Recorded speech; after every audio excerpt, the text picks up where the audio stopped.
The home was affected by an inundation that was significant, and it's the highest it's ever been. Even in '74, it didn't go inside. The water came inside the house by about 1.2 metres, so it affected everything. Our biggest fear was the safety of the people inside, and the property itself, and the total extent of the total damage or decimation of the place inside and out.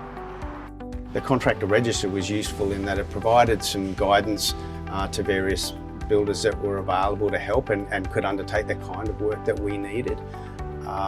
We reached out and we ended up speaking to Hugh and the Ponsford team, who were terrific, and they came in and demonstrated that they really cared about getting us back on track and back where we needed to be. So they walked us through the process and helped guide us to completion of the project.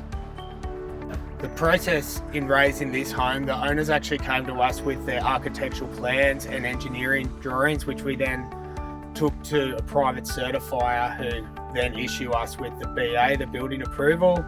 And from there we do the usual of engaging our trades, our subcontractors, making sure they execute the work properly, and then we'll pay them promptly. And I have to say that the Resilience Home Fund's been really helpful, because once they were satisfied that we got to that payment stage, they had us paid within a week, which makes it really helpful for us to pay our subcontractors on time.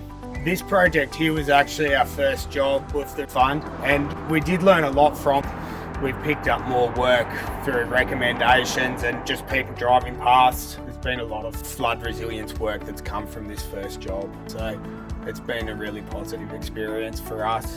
For other builders looking at signing up for the Resilient Homes Fund work, I'd say it's definitely worth looking at if you're prepared to put the hard work in and do a quality job. It is rewarding.